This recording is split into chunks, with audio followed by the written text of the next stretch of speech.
आप सभी को नमो बुद्धाय, जय भीम, जय भारत। आज की वीडियो में हम फिल्म गुठली लड्डू के बारे में कुछ चर्चा करेंगे।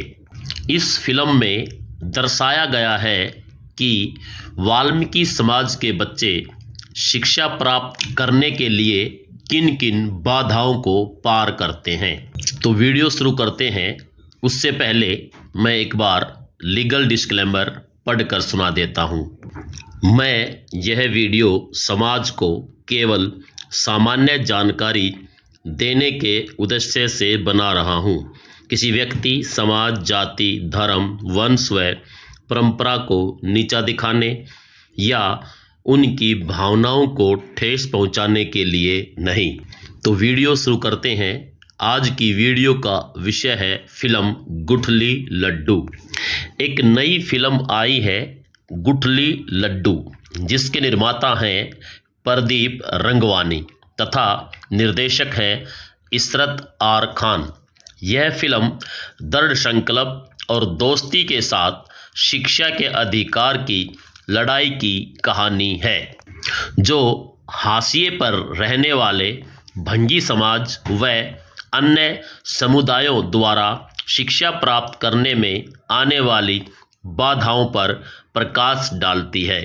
यह फिल्म सामाजिक परिवर्तन की ओर एक साहसिक पहल है। इस फिल्म के मुख्य किरदारों में संजय मिश्रा के अलावा सुब्रत दत्ता, धन्य सेठ, कल्याणी मुल्ले, कंचन पगारे, अर्चना पटेल, आरिफ सैडोली, हित शर्मा, संजय सोनू, गौरांश शर्मा तथा प्रवीण चंद्रा आदि ने अपनी बेहतरीन अदाकारी से फिल्म को पर्दे पर संजीवित किया है। इस फिल्म की कहानी श्रीनिवास अबरोल, इशरत आर खान और गणेश पंडित, तीन लेखकों ने मिलकर लिखी है। इस फिल्म के प्रदर्शन को लेकर एक निमेश वाघेला नाम के व्यक्ति ने गुजरात हाई कोर्ट में याचिका दायर की है। उनका कहना है कि फिल्म में बार बार भंगी शब्द का प्रयोग किया गया है, जिससे वाल्मीकि समाज की भावना आहत हो रही है। साथ ही उनका कहना है कि सेंसर बोर्ड ने फिल्म को जो यू प्रमाण पत्र दिया है वह उचित नहीं है। आपकी जानकारी के लिए बता देता हूं कि सेंसर बोर्ड द्वारा यू प्रमाण पत्र उन फिल्मों को दिया जाता है जिनके प्रदर्शन पर भारत में कहीं भी किसी प्रकार की रोक नहीं लगाई जा सकती। इसका अर्थ यह हुआ कि यू प्रमाण पत्र वाली फिल्में सार्वजनिक प्रदर्शन के लिए होती हैं। लेकिन याचिकाकर्ता निमेश वाघेला का कहना है कि फिल्म से भंगी शब्द हटाने के साथ साथ फिल्म से सेंसर बोर्ड द्वारा दिया गया यू प्रमाण पत्र भी वापस लिया जाना चाहिए। उन्होंने अपनी याचिका में कहा है कि फिल्म में भंगी शब्द का इस्तेमाल करना सिनेमेटोग्राफ अधिनियम 1952 के साथ साथ अनुसूचित जाति और अनुसूचित जनजाति अत्याचार निवारण अधिनियम 1989 के प्रावधानों का उल्लंघन है। और याचिकाकर्ता दावा करता है कि यह वाल्मीकि समाज की भावनाओं को आहत करता है। याचिकाकर्ता की याचिका पर सुनवाई करते हुए गुजरात हाई कोर्ट के एक जज वैभवी नानावटी ने आदेश जारी कर केंद्रीय फिल्म प्रमाणन बोर्ड को सिनेमेटोग्राफ अधिनियम 1952 की धारा 6 के प्रावधानों के तहत शक्तियों का प्रयोग करते हुए इस मुद्दे पर निर्णय लेने को कहा है। इस विषय को मद्देनजर रखते हुए मैं इस वीडियो के माध्यम से वाल्मीकि समाज के सभी भाई बहनों से कुछ विचार विमर्श करना चाहता हूं। मैं वाल्मीकि समाज से पूछना चाहता हूं कि क्या आप निमेश वाघेला को जानते हैं? ये याचिकाकर्ता निमेश वाघेला कौन है? क्या यह व्यक्ति वाल्मीकि समाज से संबंध रखता है? यदि हाँ, तो उनको बताओ कि रोजमर्रा की जिंदगी में वाल्मीकि समाज के युवक कितनी बार दूसरों के मुंह से चूड़ा, भंगी, ढेढ़ शब्द सुनते हैं, पर इसके लिए कभी कोई कोर्ट नहीं गया। कोर्ट तो क्या, थाने तक नहीं गया। और यदि यह व्यक्ति वाल्मीकि समाज से संबंध नहीं रखता तो फिल्म के प्रदर्शन से वाल्मीकि समाज की भावना आहत होगी, इसे कैसे पता चला? क्या ये वाल्मीकि समाज का ठेकेदार है या उनका पालनहार है? साथ ही इस वीडियो के माध्यम से मैं निमेश वाघेला से ये पूछना चाहता हूं कि जब वाल्मीकि समाज के युवक 10,000 12,000 के लिए गटर में मरते हैं तो क्या निमेश वाघेला की भावना आहत नहीं होती?